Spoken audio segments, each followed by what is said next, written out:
नेपाल में जेनजी आंदोलन से उभरे बालेन शाह और रमी लामेछाने की राष्ट्रीय स्वतंत्र पार्टी के सत्ता में आने के बाद कई बदलाव देखने को मिल रहे हैं। नेपाल सरकार अब भारत नेपाल सीमा पर सख्त रोक अपना रही है। भारत से नेपाल जाने वालों और सामान ले जाने वालों पर कस्टम नियम लागू किए गए हैं।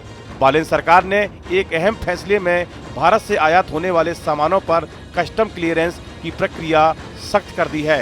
नए नियमों में अब नेपाल के 100 रुपए से अधिक मूल्य के सामान पर 5 से 80% तक कस्टम ड्यूटी अनिवार्य कर दी गई है। इस फैसले से नेपाल से सटे भारत के सीमावर्ती जिलों में कारोबार प्रभावित हो गया है। सीमावर्ती इलाके के लोग और विपक्ष ने विरोध किया है, वहीं व्यापारियों ने इस कदम का स्वागत किया है।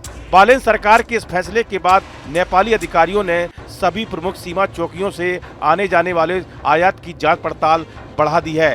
अधिकारियों ने खास तौर से भारतीय नंबर प्लेट वाले वाहनों के इस्तेमाल पर सख्ती करना शुरू कर दिया है। सीमा पर तैनात सुरक्षाकर्मी असुविधा से बचने के लिए लोगों से कस्टम नियमों का पालन करने की अपील कर रहे हैं। इससे पहले नेपाल में भारतीय वाहनों के प्रवेश पर 100 रुपए से 400 रुपए प्रतिदिन का सीमा शुल्क लगाने का फैसला लिया गया।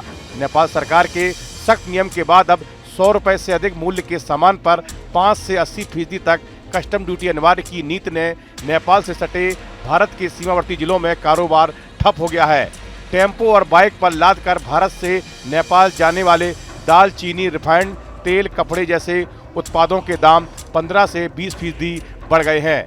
भारतीय क्षेत्र में उत्पादों के महंगे होने से खरीदारी कम होने लगी है, जिससे सिद्धार्थनगर महाराजगंज सीमा से सटे नेपाल के बढ़नी, कोटिया, खुनवा, अलीगढ़वा, ककरवा, नवलपरासी, रूपंदेही में 15 से 25% तक बिक्री प्रभावित हुई है। यूपी के सिद्धार्थनगर में रोजाना 15 से 25 लाख, जबकि महाराजगंज की सीमा से सटे भारतीय बाजारों में प्रतिदिन औसतन 1 करोड़ से अधिक का कारोबार होता है। बिहार के बगहा, रक्सौल से सटे नेपाल के चितवन, बारा और परसा जिलों में भी इसका असर देखा जा रहा है। भारतीय बाजार और यहाँ के उत्पादों पर आश्रित नेपाली नागरिकों और व्यापारियों ने नेपाल सरकार के इस फैसले के विरोध में धरना प्रदर्शन भी शुरू कर दिया है।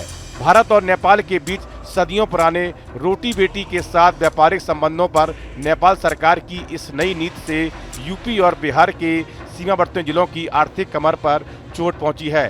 दूसरी ओर विरोध का स्वर केवल विपक्ष तक सीमित नहीं है। सत्ता पक्ष यानी कि राष्ट्रीय स्वतंत्र पार्टी के सांसदों ने भी प्रधानमंत्री बालेन शाह और गृह मंत्री सुदन गुरुंग से मिलकर इस नीति पर दोबारा विचार करने का दबाव बनाया है। राजधानी काठमांडू में भी मधेसी युवाओं ने इस टैक्स नीति के खिलाफ मोर्चा खोल दिया है।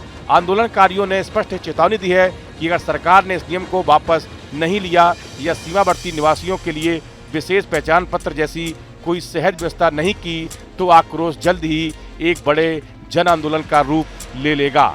इस वीडियो फिलहाल इतना ही। आप बने रहिए न्यूज नेशन के डिजिटल प्लेटफॉर्म के साथ। अब से डीडी फ्री डिश की चैनल नंबर 57 पर देखिए न्यूज नेशन।